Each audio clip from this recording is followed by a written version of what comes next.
Kejadian bab 25. Keturunan Abraham dari Ketura.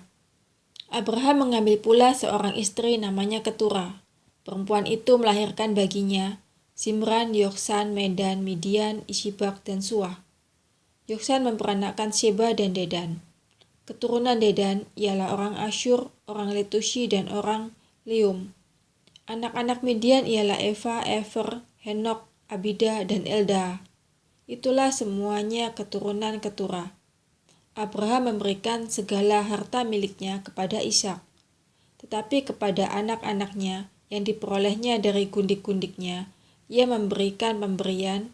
Kemudian ia menyuruh mereka, masih pada waktu ia hidup, meninggalkan Ishak, anaknya, dan pergi ke sebelah timur, ke tanah timur.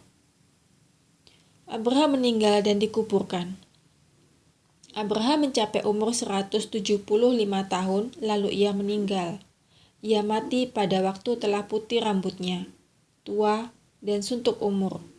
Maka ia dikumpulkan kepada kaum leluhurnya, dan anak-anaknya, Ishak dan Ismail, menguburkan dia dalam gua Mahpela di padang Efron bin Sohar orang Het itu. Padang yang letaknya di sebelah timur Mamre, yang telah dibeli Abraham dari Bani Het. Di sanalah terkubur Abraham dan Sarah istrinya. Setelah Abraham mati, Allah memberkati Ishak, anaknya itu, dan Ishak diam dekat sumur Lahairoi. Keturunan Ismail. Inilah keturunan Ismail, anak Abraham, yang telah dilahirkan baginya oleh Hagar, perempuan Mesir, hamba Sarah itu. Inilah nama anak-anak Ismail, disebutkan menurut urutan lahirnya.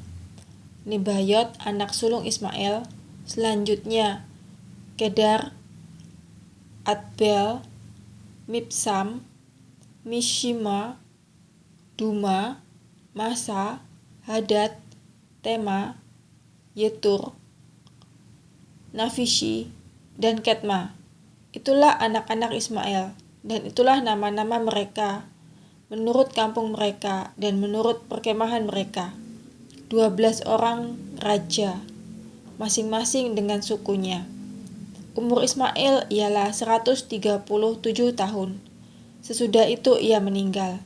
Ia mati dan dikumpulkan kepada kaum leluhurnya. Mereka itu mendiami daerah dari Hawila sampai Syur, yang letaknya di sebelah timur Mesir ke arah Asyur. Mereka menetap berhadapan dengan semua saudara mereka. Esau dan Yakub.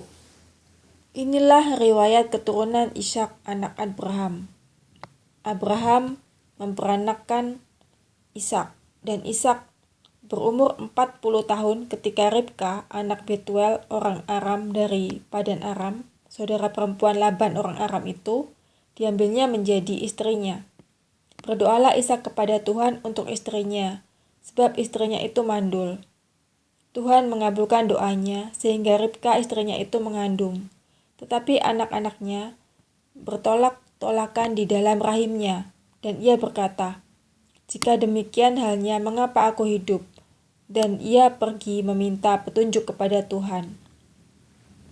Firman Tuhan kepadanya, "Dua bangsa ada dalam kandunganmu, dan dua suku bangsa akan berpencar dari dalam rahimmu.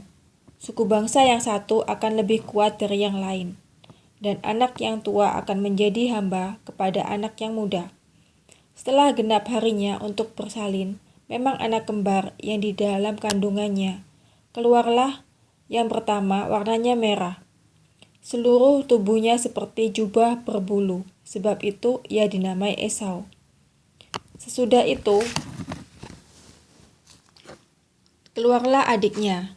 Tangannya memegang tumit Esau, sebab itu ia dinamai Yakub. Ishak berumur 60 tahun pada waktu mereka lahir. Lalu bertambah besarlah kedua anak itu. Esau menjadi seorang yang pandai berburu, seorang yang suka tinggal di padang, tetapi Yakub adalah orang yang tenang, yang suka tinggal di kemah. Ishak sayang kepada Esau, sebab ia suka makan daging buruan, tetapi Ribka kasih kepada Yakub. Pada suatu kali, Yakub sedang memasak sesuatu.